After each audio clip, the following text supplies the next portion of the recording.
Good morning, YouTube.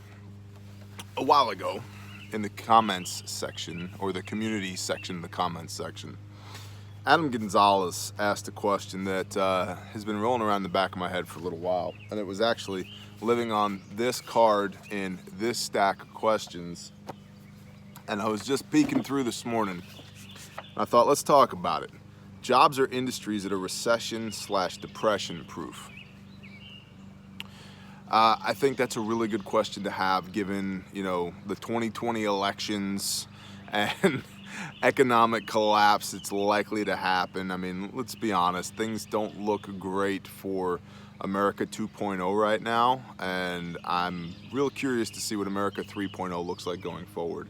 I'm not without hope. I think politics is ridiculous. I really do. But I'm not without hope.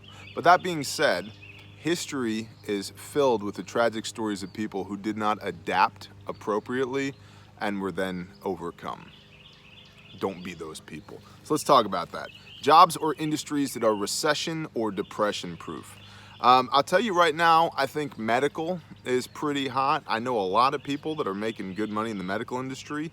There's concern over the government taking control over the medical industry and how wages are going to go because of regulation and this and that. But in a depression, wages are going to suffer across the board. So I can tell you this. What was it, Reagan, who said, nothing lives longer than a temporary government program? So go ask all the other bean counters, how long have they been at their position? It's pretty rare that anything that the government takes control over gets cut. You know what I mean? So wages wise, I don't know. And I'm not a medical professional. I don't even play one on YouTube. But that might be something to consider, because I think as we progress, I'm not advocating for this. In fact, I'm the complete opposite. I don't think the government should be involved in healthcare at all. But, and we can have that conversation. I don't think that giant faceless corporations should be maximizing profits, using Americans as guinea pigs to then sell their products at reduced prices around the world either. But all that is to say, I believe that the medical field will continue to grow. And so getting in the medical field might be something you would look into. Plus, those are very useful skills for if there is an economic collapse and we slide into a new normal and we're in a true SHTF situation. Medical training is one of those things that very few people have, but a lot of people talk about. I was just counseling a client recently who's a doctor, and their concern was, I don't know all the tactical things. And I said, listen, most teams will kick somebody off the team if they don't have enough room to get a doctor in. They will teach you how to shoot, teach you how to patrol, if they themselves know how to shoot and how to patrol, teach you how to post security. They will teach you all that. To have a medical professional on the team, yeah.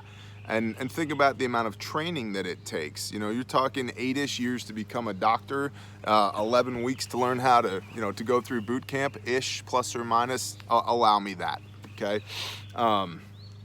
So, all things being equal, doctors have a lot more time invested in their craft. Now, I'm not, believe me,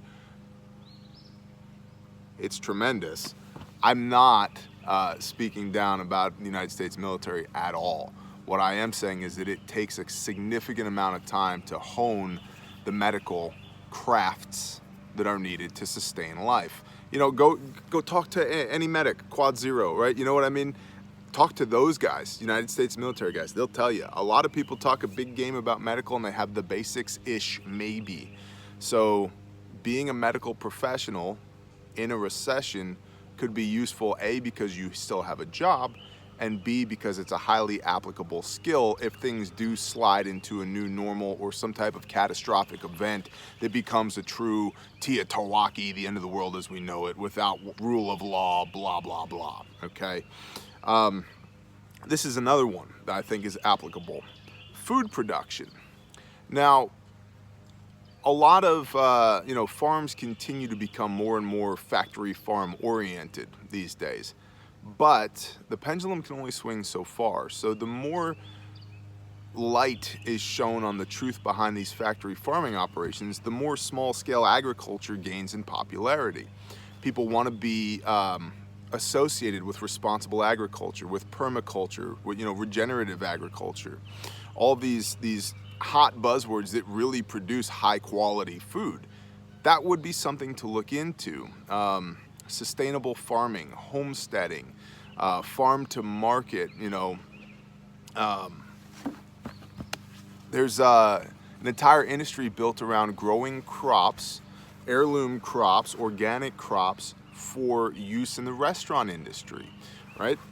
All of that plays for a new normal or some type of catastrophic, martial law, whatever, catastrophic event, SHTF.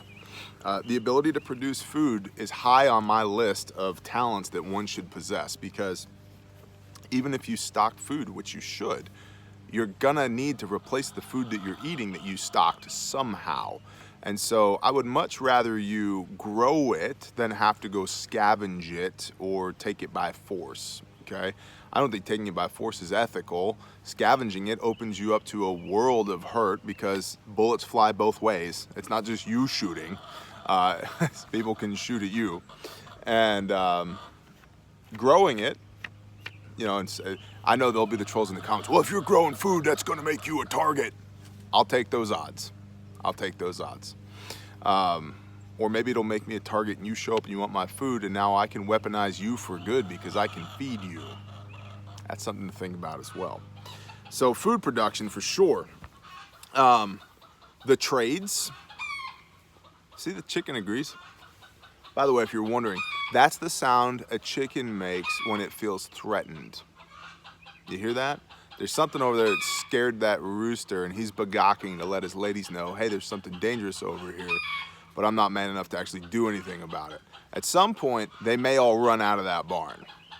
I don't like that rooster anyway. I got a plan for him. I got a hot up-and-comer who's gonna usurp this rooster any day now. Another story for another time. The trades. Being able to work with your hands and to earn an honest living by the sweat of your brow and the pain of your lower back. Highly recommended. Square, plumb, and level plays across the board, whether it's felling trees or building skyscrapers or stacking brick or framing houses or, putting a roof on or pouring concrete or building a cabinet or whatever. Square, plumb, and level plays. So learning the basics of square, plumb, and level and how to apply them, Musashi and the Five Rings, when you know the way broadly, you see the way in all things, right? So trade skills and developing that that discipline to get up, get out of bed, go to work, literally swing a hammer or an axe or a spackle blade or push plywood across a table saw or run a chainsaw or whatever all day. Yep. And so things are always going to need to be built. How you get paid might change. It might change drastically depending on what happens with the economy and the elections and whatever. The EMP and then North Korea invades. Okay, we're still going to need to build stuff. I mean, look, I got a timber framed gazebo going up right there. Check that out. Did that with a chainsaw and a 20-volt DeWalt impact gun. Yeah, I've been detailing that on Patreon. Did that with a chainsaw, right? I made my own building materials with a chainsaw. Well, if you run a chainsaw after an EMP, everybody's gonna know where you're at. They're gonna come to your, okay, yeah, okay, dude, got it. You think we don't have plans for that? Trades, knowing how to build. Things are still going to need to get built in a new normal or even after, post-apocalypse catastrophic event. And it's also a very useful skill set to have post-apocalypse or in a catastrophic event, to know how to build things and to have the muscle memory of this is how you set a nail. Pop, pop, right? Or this is how, you know, an impact driver works, and you want to use 3-inch screws for this and 1 5/8" for this, and we want 5-inch lags for this, and so forth, so on. Very useful. And if you don't spend your money like an idiot in any of these things, you can retire a millionaire if you get out of debt, save money, do all the things. It is entirely possible to not be a poor old broke tradesman. Now, I see it all the time with people who are irresponsible, but it can be done. It's positions of strength. Don't go into debt. Don't go into debt. Don't go into debt. Don't go into debt. How about mechanics? Mechanics need somebody to turn wrenches, make things run. I mean, look at Cuba. When was the last time they got new cars? They're getting by. They're making things run, right? Very useful skill to have, both in a new normal, maybe where we continue to see the mobility of money declining, meaning that it's not changing hands. People aren't buying new things.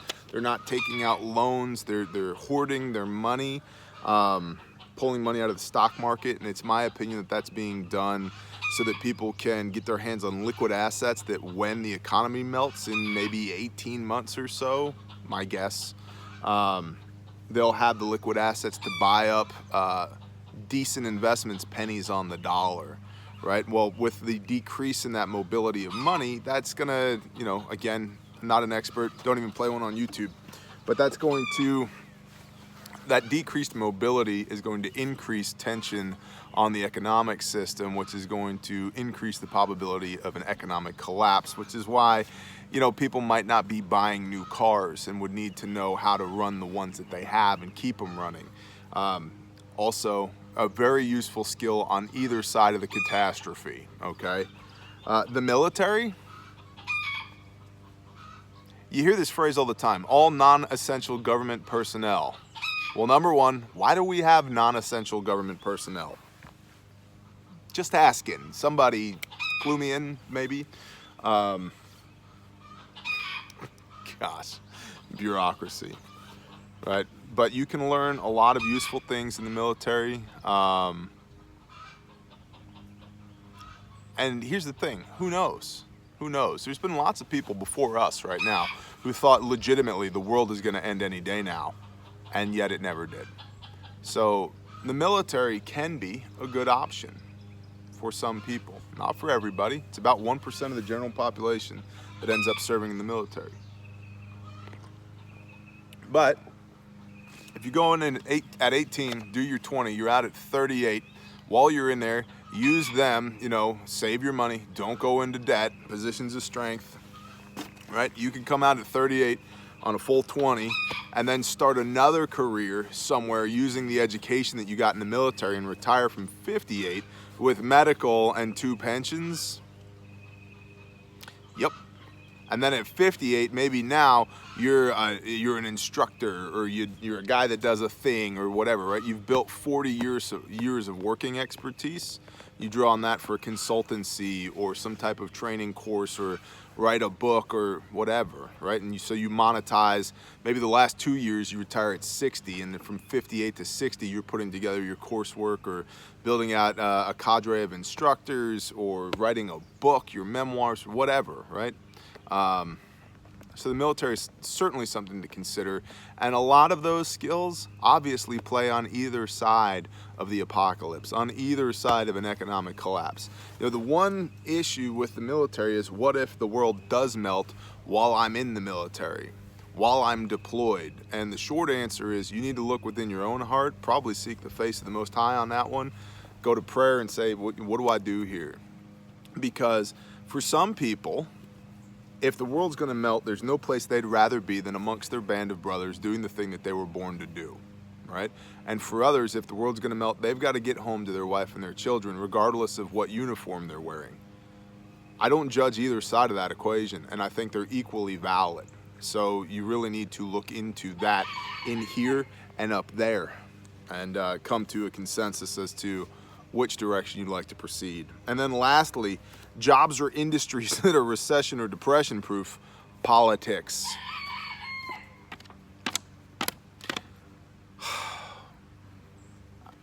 I have a shirt. You can go to bearindependent.com and click the shop tab, and there's a shirt, the love and hate shirt. Love my country, hate my government. Yeah. There's a shirt there you can buy. That's how strongly I feel about it. I'm not a fan of politics at all. I think it's bread and circuses. You know, the left wing and the right wing are both attached to the same bird, and it sucks. Okay, it's bread and circuses. It's a distraction. If our participation mattered, they wouldn't let us do it anymore. Now, I'm a constitutionalist, but the republic that we currently have in no way looks like what it's supposed to based upon our Constitution. So at some point, yeah, we were supposed to have a say in how this thing was run. That's ended. And I'm really curious to see America 3.0 after whatever this next thing is that's coming. Do we get closer to the Constitution or farther away from it? And I think that's really going to inform the future prosperity of our nation. But on a local level, we need good people on a local level. We need good people who can combat this staunch federalism that's trying to make everybody uniformly miserable. I give you a great example. I don't smoke weed, and I think that marijuana can be used as a medicine, and I think it also can be used as a drug.